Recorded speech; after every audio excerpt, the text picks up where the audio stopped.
One to step in and say, enough. I think it was completely wrong. What happened touched a racial nerve not only here but around the country. You might be surprised what this St. Louis activist claims is the real reason behind the outrage. I think you lie is a symptom. Good evening, everybody, and thank you for joining us. We have team coverage of that beating.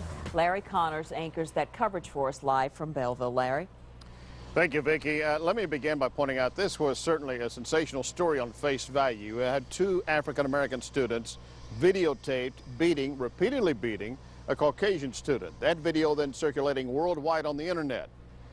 Now, this would have been a story even if the student and the attackers had all been one race, just based on that beating video.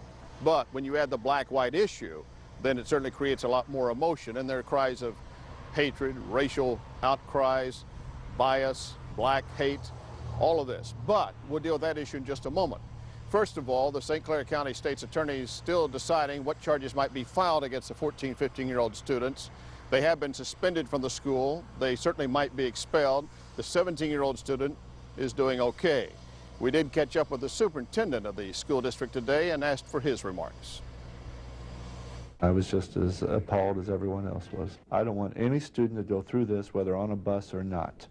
And we have to get that message across to the 5,000 high school students that we have, that we will not tolerate any of this activity. Dr. Moats does say the district will develop programs to fight against this type of bully effort and might soon ask for more security on board the buses. Just last year, the district did buy more cameras to put on the buses. Now, as you watch the video, you see a lot of students jeering, applauding, trying to encourage more fighting. One student did step forward and help put an end to it. Chris Negus joining us now, and you did talk to that student as to what he did and why he did it. That's right, Larry. And that particular student, it turns out he does not ride the school bus every day. But on that day, the day of the fight, he was there. Of course, that's a good thing. As you saw in the video, most of the kids looked on. Many encouraged that fight. But this one student decided that he had seen enough.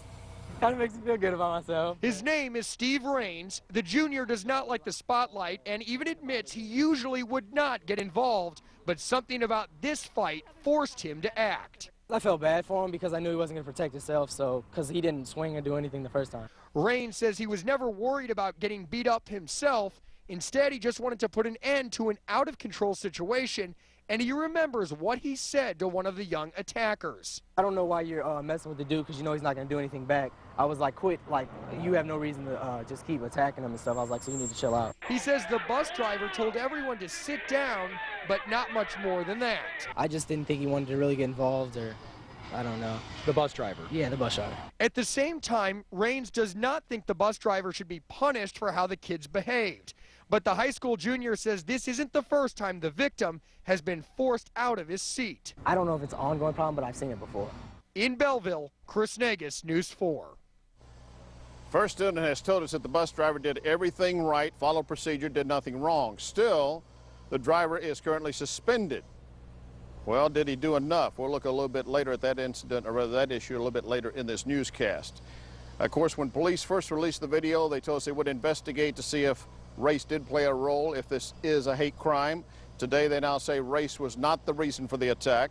We're still hearing from many of you about the impact of this beating on race relations. And Matt Cesney spoke to one man who's very vocal often about racism in the St. Louis area. So what do you have to say this time, Matt? Well, Larry, B.T. Rice is the vice president of the NAACP in St. Louis County and is often a loud voice in racial issues in the St. Louis area.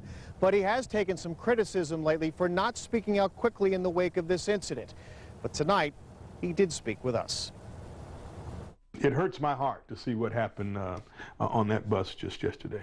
The Reverend B.T. Rice was quick to tell us he condemns the beating.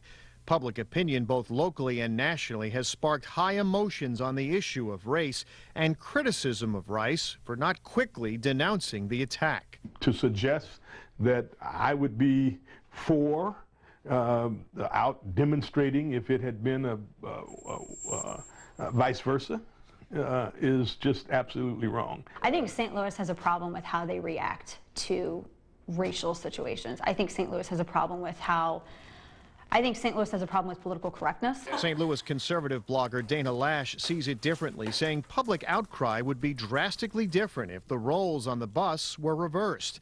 One thing is certain, websites, including our own at KMOV.com, were flooded with heated and racially charged responses, all reacting to the bus attack.